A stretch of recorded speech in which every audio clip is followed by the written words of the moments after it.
Ladies and gentlemen, get ready for stagflation. Donald Trump's economic policies are failing. His tariffs, this clumsy, outdated tough guy act on trade, are crashing into reality. Prices are rising, the stock market is crashing, consumer sentiment is down the drain, supply chains are tightening, and growth is already softening, and he knows it. So what's the move? Do what he always does when he is losing. Blame someone else. This time, it's the Fed.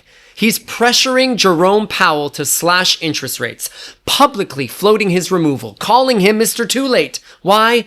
Because Trump wants to juice the economy, not because it's the right policy, but because it's the right optics.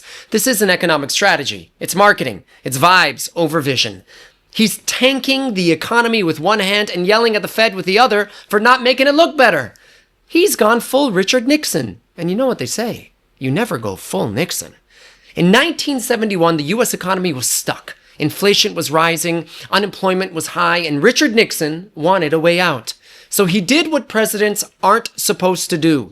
He leaned hard on the supposedly independent Federal Reserve. Nixon privately pressured Fed Chair Arthur Burns to slash interest rates. Burns resisted. Nixon threatened. On the secret tapes, he even floated stacking the Fed with loyalists who'd do what he wanted. Eventually, Burns gave in. The short-term result? Cheap money, easy growth. The long-term result? Inflation spiraled. The economy stalled. And America got a new word: stagflation. All right, let's do some stagflation 101. First, let's talk about why Trump wants to cut rates.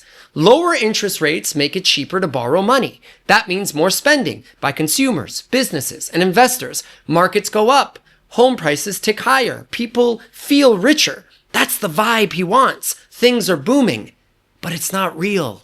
It's like slapping a fresh coat of paint on a crumbling building. Sure, from the outside it looks like growth, but the foundation is still cracked. You didn't fix anything, you just covered it up. And when those low rates flood the economy without real productivity, without better wages, stronger output, smarter investment, then all you've done is increase demand. People are buying more, chasing the same amount of goods. That's when prices start to rise. That's inflation. Now, imagine inflation rising, but the economy starts to stall. Those tariffs are dragging down trade. Maybe productivity slows. Maybe people stop spending. Oh, I don't know, because they wake up every day and wonder if the economy is going to make it. So now prices are still going up, but growth isn't. That's just not a red flag. That's the definition of stagflation. Prices rise, growth stalls, wages freeze, you pay more, but earn the same. There's a reason all functioning economies, the US, Canada, the EU, have central bank independence. Central banks like the Fed are supposed to think in decades, not election cycles. It's all designed for the hard calls to be made free from the short-term desperation of politicians. But Trump wants to break that. He wants to turn monetary policy into likes. It's not just reckless, it's authoritarian. It's not just bad economics, it's a threat to the system. Because once the Fed becomes just another political arm of the presidency, the dollar loses trust, markets lose faith, inflation becomes unanchored, and working Americans pay the price while billionaires find the exits. And look, I'm not American. I'm in Canada. But America, it matters what you do. You went down in 2008 and you dragged the whole world with you. So please, smarten up. If you're a Trump supporter, can you please wake up? There's no grand strategy here, no long game. He's not playing 4D chess. He's not planning, he's winging it day by day. He's the guy who shows up to the final exam completely unprepared, praying the fire alarm goes off. And if it doesn't, he takes the test, he fails, and then he claims it was rigged. Blames the teacher. This time, the teacher is Jerome Powell.